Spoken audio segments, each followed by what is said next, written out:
오늘 하나님께서 우리에게 주시는 말씀은 창세기 27장 46절에서 28장 1절에서 9절 말씀입니다.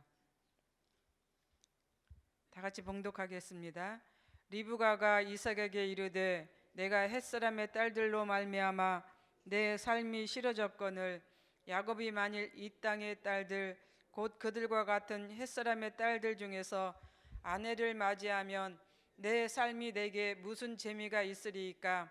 이삭이 야곱을 불러 그에게 축복하고 또 당부하여 이르되 너는 가나안 사람의 딸들 중에서 아내를 맞이하지 말고 일어나 밧단 아름으로 가서 내 유주부 부두엘의 집에 이르러 거기서 내 유삼촌 라반의 딸들 중에서 아내를 맞이하라. 전능하신 하나님이 내게 복을 주시어 내가 생육하고 번성하게 하여 내가 여러 족속을 이루게 하시고 아브라함에게 허락하신 복을 내게 주시되 너와 함께 내 자손에게도 주사 하나님이 아브라함에게 주신 땅 곧 내가 거류하는 땅을 내가 차지하게 하시기를 원하노라. 이에 이삭이 야곱을 보내매 그가 밧단 아람으로 가서 라반에게 이르렀으니 라반은 아람 사람 부두엘의 아들이요 애곡과 예서의 어머니 리브가의 오라비더라. 예서가 본즉 이삭이 야곱에게 축복하고 그를 밧단 아람으로 보내어 거기서 아내를 맞이하게 하였고 또 그에게 축복하고 명하기를 너는 가나안 사람의 딸들 중에서 아내를 맞이하지 말라 하였고 또 야곱이 부모의 명을 따라 밧단 아람으로 갔으며 예서가 또 본즉 가나안 사람의 딸들이 그의 아버지 이삭을 기쁘게 하지 못하는지라. 이에 예서가 이스마엘에게 가서 그 본처들 외에 아브라함의 아들 이스마엘의 딸이여 느반 요새 누인 마을낫을 아내로 맞이하였더라. 아멘. 우리는 야곱에 대해서 참 많은 이야기를 들었습니다. 통상적으로 야곱은 복을 받기 위해 아버지 이삭을 속여서 그렇게 됐다라고 우리가 생각을 하게 됩니다. 그런데 성경을 자세히 들여다보면은 야곱이 이삭을 이제 속인 것은 맞지만 그 뒤에는 어머니 리브가의 이제 계획이 있었고 그 계획 속에서 이런 모든 것들을 이제 이루어 나가고 있는 것을 우리는 볼 수가 있습니다. 어떻게 보면은 야곱은 어머니가 하자는 대로 이제 한 것을 우리는 성경을 이제 보면 알 수가 있습니다. 그리고 이제 어머니의 뜻대로 이제 축복을 이제 받게 되는 것이죠. 이제 그렇다고 해서 우리가 야곱을 이렇게 순수한 사람이다라고 생각할 수는 없습니다. 야곱 역시 욕망과 욕심이 가득한 이제 사람임을 이제 성경은 입증하고 있기 때문에 그렇습니다. 그저 어머니의 계략에 모르는 척 동참하면서 본인의 야욕을 이제 채웠다라고도 우리는 이제 볼 수가 있다라고 하는 그런 것이죠. 한편 예서에 대해서는 그리 많은 설교를 이제 하는 경우들이 드뭅니다. 그래서 오늘 저는 야곱보다는 예서에 대해서 이렇게 초점을 맞추려고 하는데 특히 이제 그 이야기가 이 결혼에 대해서 이야기를 하려고 합니다. 야곱이 에서의 눈을 피해서 도망하려는 과정 속에서 아버지 이삭이 야곱에게 다시 축복하는 장면이 오늘 말씀에 기록되어 있습니다. 이미 거시적인 축복을 받았음에도 불구하고 이삭은 야곱에게 또 축복을 주신 것이지요. 이 과정을 에서는 옆에서 지켜보고 있었습니다. 이때 에서의 마음이 어떠했을까? 성경은 에서의 마음을 이제 6절에서 그렇게 얘기하고 있습니다. 에서가 본즉 이삭이 야곱에게 축복하고 또 그에게 축복하고, 이미 이제 이삭에게 축복을 받은 야곱인데도 불구하고 아버지 이삭은 야곱에게 다시 축복을 하고 있는 그런 상황인 것을 이제 우리는 알 수가 있다는 것이죠. 그래서 그 상황 속에서 에서가 그 마음이 어땠을까? 그 옆에서 지켜보는 그 에서의 마음이 어땠을까? 아마 비참하고 초라하다는 생각을 갖지 않았을까? 이런 생각을 해보게 되는 것이죠. 이런 생각 속에서 아마도 에서는 자신의 모습, 또 자신의 가정을 돌아봤을 것입니다. 특히 야곱이 이삭으로부터 축복을 받는 내용이 이제 결혼과 이제 연관이 있기 때문에 더 그러한 마음을 가졌을 거다라고 하는 생각을 갖습니다. 그래서 이유를 8절에서 설명을 하고 있죠. 에서가 또 본즉 가나안 사람의 딸들이 그의 아버지 이삭을 기쁘게 하지 못한다. 그렇습니다. 에서는 야곱이 아버지 이삭으로부터 받는 축복의 주체가 결혼이다 보니 자연스럽게 자신의 결혼 생활을 이제 뒤돌아보게 된 것이지요. 그런데 자기 아내들이 아버지를 기쁘게 하지 못하고 있는 것을 이제 깨닫게 된 것입니다. 그 또 한 이유가 바로 그들이 가나안 해적 속의 여인들이었기 때문에 이제 더 그런 마음을 가졌던 것 같기도 합니다. 종교적으로, 민족적으로, 또 성향이나 기타 여러 방면에서 아버지 이삭이나 어머니 리브가에게 마음에 드는 구석이 하나도 없는 이제 아내들이었습니다. 그래서 에서의 마음이 더 착잡했을 것입니다. 8절을 보시면은 에서가 또 본즉, 또 보았다라고 하는 그런 것이죠. 어떻게 보면은 여러 번 보았다라고 하는 그런 의미입니다. 아마도 부모의 마음에 들지 않는 아내들을 보면서 에서는 아내들의 그 행태를 이제 눈여겨 보았던 것이지요. 그런데 자꾸만 보아도 이제 그 아내들이 부모를 기쁘게 하는 것을 이제 보지 못했다라고 하는 그런 것입니다. 그러자 에서가 다시 장가를 갑니다. 좀 더 부모를 기쁘게 하고자 장가를 가는데 이번에는 이스마엘 가문에서 아내를 찾게 되는 것이죠. 이스마엘이 누굽니까? 물론 아브라함의 자식입니다. 그런데 이스마엘은 적자가 아니라 서자이죠. 서자의 사라의 여종 하갈에게서 난 자식입니다. 그래서 이 가문에서 아내를 데려오게 되는데, 근데 여기서도 보면은 성경에 보면은 이스마엘의 본처여라고 이렇게 표현을 했습니다. 얘는 이스마엘의 적자, 이스마엘 그 자손에서 이스마엘에서 난 본처에서 난 자손이 아니라 아마 본처여라고 하니까 아마 또 서자인 것 같습니다. 그 상황에서 이제 또 아내를 데려오게 됩니다. 왜 에서가 다시 결혼을 했을까? 그 이유가 28장 1절에서 기록하고 있습니다. 너는 가나안 사람의 딸들 중에서 아내를 맞이하지 말라. 고향 친척 집에서 아내를 취하라. 이게 누구 말입니까? 이삭이 야곱에게 이제 하신 말씀입니다.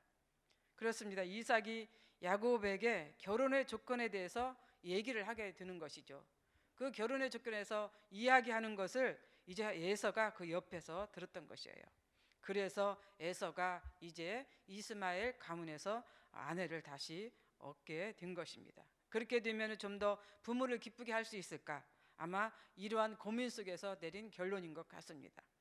그런데 세 번째 얻은 아내가 이삭의 부부의 마음을 기쁘게 했는지는 성경에 나와 있지 않지만 않기에 기쁘게 했는지는 알 수가 없습니다. 그러나 어찌 됐든 간에 에서는 이제 좀 더 이제 부모의 마음에 이제 들도록 그렇게 결혼을 했던 것 같습니다.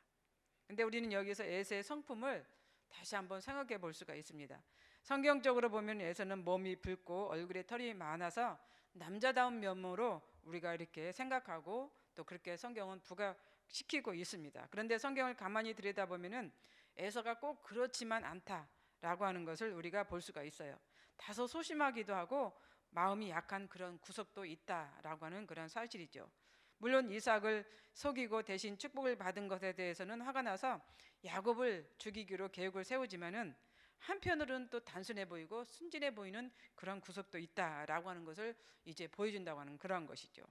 그 모습이 뭐냐면은 야곱을 죽이려고 했을 때 어때요? 아버지가 죽고 난 다음에 죽이려고 해요. 정말로 성격이 불같고 막 성격이 못됐다라고 하면은 부모 상관하지 않고 기회만 엿보고 어때요? 아들을 죽입니다. 야곱을 죽입니다. 그런데 아버지가 죽은 후에 거사를 치르려고 했던 이 생각만 보더라도 어떻게 보면은 그래도 인간다운 면모가 있는 이 야곱의 모습을 볼 수 있다라고 하는 그런 것이죠. 그래서 보면은 에서는 어떻게 하면 아버지 이삭에게 잘 보일까? 어떻게 하면 아버지 이삭의 마음을 기쁘게 할까? 나름대로 고민했다라고 하는 증거를 우리는 알 수가 있다는 것이죠. 그래서 결혼은 참 중요합니다. 특히 이스라엘 역사에서 결혼은 단순히 가정을 이루는 것으로 이제 마치는 것이 아닙니다. 결혼은 바로 이스라엘 역사를 이어가는 의미를 두고 있기에 중요한 가치를 두는 것이죠. 그래서 영적이든 육적이든 결혼은 이제 이스라엘 역사에서 중요하다라고 하는 사실을 이제 성경은 얘기하고 있습니다. 그래서 우리는 이제 결혼은 반드시 하나님의 축복 속에서 이제 시작해야 된다는 것, 또 하나님의 은혜와 섭리가 있는 상황 가운데서 결혼을 해야 된다라고 하는 것을 오늘 성경은 우리들에게 이제 가르쳐주고 있습니다. 요한복음 2장 1절에서 11절에 보면 너무나 유명한 이제 결혼 이야기가 있습니다. 가나안 혼인 잔치죠. 이 가정도 결혼식을 아주 행복하고 즐겁게 이제 치르고 있었습니다. 그런데 문제가 생겼습니다. 결혼식의 꽃이라면 꽂힐 수 있는 그 음식이 떨어져 버린 것이죠. 많은 사람들이 결혼을 축복하기 위해서 오셨고, 그래서 그들을 대접해야 되는데 대접할 음식이 다 떨어져 버린 것입니다. 이랬을 때 주인은 어떨까요? 당황할 수밖에 없는 거예요. 당황한 주인은 어떻게 해야 이 문제를 해결할 수 있을까? 어떻게 이 문제를 잘 이제 지혜롭게 넘어갈 수 있을까라고 고민했을 것입니다. 아니, 어떻게 보면은 당황해서 어떤 것부터 해야 될까, 이런 그 당황한 그런 모습도 있지 않았을까 하는 생각도 드는데요. 그런데 그때 마침 해결할 사람이 나타나죠. 누구예요? 바로 예수님의 어머니 마리아입니다. 마리아가 나타나서 문제를 해결할 방법을 알려줍니다. 바로 예수 그리스도를 통해서 문제를 해결할 수 있도록 이제 그렇게 얘기를 해준 것이죠. 그러자 예수님께서 어떻게 했습니까? 나서서 문제를 해결했습니다. 모든 것이 깔끔하게 다 잘 마무리되었습니다. 오히려 결혼식에 참여한 사람들이 어떻게 해요? 주인을 칭찬을 하게 됩니다. 아니, 이 좋은 음식을 어떻게 처음이나 지금이나 똑같은 맛으로 우리들을 기쁘게 할 수 있느냐? 어찌 그리 좋은 맛으로 우리들을 행복하게 할 수 있느냐? 이렇게 칭찬을 하게 되는 것이죠. 그래서 오히려 칭찬을 받게 되는 이 주인의 그 모습을 볼 수가 있습니다. 만약 예수님께서 그 결혼식장에 계시지 않았다면 그 집에, 그 결혼식에 문제를 해결할 수 있었을까요? 해결할 수 없었을 것입니다. 그런데 예수님께서 그 집에, 그 결혼식장에 있었기 때문에 그 문제를 해결할 수가 있게 되었다라고 하는 그런 것이죠. 그래서 우리는 어때요? 우리 가정에, 우리 삶 속에 늘 주님이 계셔야 되는 거예요. 보이지 않든 보든 우리가 어떤 상황이든지 간에 우리 가정 안에, 우리 안에 주님이 계셔야 된다라고 하는 것을 이제 가르쳐 주고 있습니다. 그래야만이 어때요? 문제가 일어나도 문제를 해결할 수가 있는 거예요. 사람이 살다가 보면 문제는 꼭 있습니다. 일어나지 않을 수는 없다라고 하는 그런 것이죠. 그런데 어때요? 그때 우리는 이제 주님으로 인하여서 문제를 해결을 받아야 된다는 것이에요. 그런데 여기에서 뭐예요? 어머니 마리아가 있었잖아요. 그 결혼식장에서도 보면은 예수님이 그런 상황이 있을 때 직접 나타났을까요? 아마 그 당시에서는 직접 나서지 않았을 것입니다. 그런데 그렇게 할 수 있도록 어머니의 역할이 컸다라고 하는 그런 거예요. 그렇기 때문에 우리의 가정 속에서도 신앙의 어머니가 있어야 된다는 거예요. 신앙의 호주가 있어야 된다는 거예요. 그렇게 했을 때 어때요? 문제가 일어났을 때 그 문제를 해결할 수 있는 길을 열고 기도해서 우리는 주님이 해결하도록 그렇게 해야 된다라고 하는 것을 우리는 알 수 있다는 것이죠. 이런 상황을 보면서 이제 우리는 우리 가정에 정말로 이제 주님이 계셔야 되고, 또 그리고 우리는 하나님이 원하는 이제 자녀들이 결혼을 해야 된다라고 하는 것을 이제 알 수가 있는 것입니다. 그렇습니다. 에서 역시 그러한 그 이삭의 모습을 보면서 또 야곱의 축복을 받는 그런 과정을 보면서 많은 것을 깨달았을 것입니다. 그렇기 때문에 그 이삭이 에서가 이삭과 함께 이제 그 이삭이 죽을 때까지 같이 생활했던 것을 우리는 성경이 얘기해주고 있지 않습니까? 나중에 이삭과 야곱과 에서가 같이 이삭의 장례를 치르는 이런 과정도 그런 것을 우리가 생각해 볼 수 있다라고 하는 그런 것이죠. 그렇기 때문에 우리는 자녀들이 하나님이 원하는 결혼을 할 수 있도록 돕는 역할을 해야 돼요. 부모들이 그렇게 할 수 있도록 기도해야 되고, 그렇게 할 수 있도록 자녀들을 또 가르쳐야 된다라고 하는 것을 오늘 말씀을 통해서 우리는 깨닫게 됩니다. 그래서 이렇게 되기 위해서는 부모의 역할이 크다고 하는 것을 생각해 볼 수 있는 우리 하루가 되었으면 좋겠습니다. 우리 자녀들에게도 이런 신앙의 교육을 하시는 우리 모두가 되시기를 바랍니다. 기도하겠습니다. 사랑과 은혜가 풍성하신 하나님 아버지, 참 감사합니다. 오늘 말씀을 통해서 정말로 가정이 어떠해야 된다라고 하는 것을 또 우리가 알게 되었습니다. 또 결혼이 중요하다는 것도 다시 한번 알게 되었습니다. 하나님이 원하는 자녀들의 결혼이 되게 하여 주옵소서. 그 자녀들이 결혼해서 또한 주님을 모시고 살아갈 수 있는 그 삶이 되게 하여 주시옵소서. 늘 주님과 함께 동행하는 그런 삶이 되도록 우리의 부모가 그렇게 역할을 할 수 있도록 은총을 베풀어 주시옵소서. 감사드리오며 예수님의 이름으로 기도드리옵나이다. 아멘. 주님이 가르쳐 주신 기도 드리겠습니다. 하늘에 계신 우리 아버지, 아버지의 이름을 거룩하게 하시며 아버지의 나라가 오게 하시며 아버지의 뜻이 하늘에서와 같이 땅에서도 이루어지게 하소서. 오늘 우리에게 일용할 양식을 주시고 우리가 우리에게 잘못한 사람을 용서하여 준 것 같이 우리 죄를 용서하여 주시고 우리를 시험에 빠지지 않게 하시고 구하소서. 나라와 권능과 영광이 영원히 아버지의 것입니다. 아멘. 공동 기도 제목입니다. 지금 들은 말씀이 내 삶으로 이어지게 하옵소서. 주일 예배를 준비하는 목회자와 사역자들에게 하나님의 은혜를 더하소서. 진행 중인 교육부 여름사역에 하나님께서 힘을 주셔서 풍성한 열매와 또 다음 세대로 성장하게 하소서. 기관 및 구역이 다음 주부터 맞는 방학으로 쉼을 얻어서 더욱 건강하게 하소서.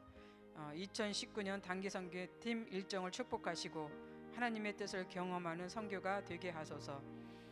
오늘 또 이제 내 기관이 이제 선교하러 갑니다. 그 기관과 또 헝가리 한글 캠프 사역을 이제 하나님께서 축복하옵소서. 시애틀 로고스 라이프 교회를 선교 지향적인 건강한 교회로 세워 주옵소서. 주변 국가 및 한일 관계의 어려움을 지혜롭게 이겨나가도록 힘을 주옵소서. 공동 기도 제목과 또 여러분들이 가지고 오신 기도 하나님께 올리신 후에 각자 삶의 자리로 나아가도록 하겠습니다. 사랑과 은혜가 풍성하신 하나님 아버지,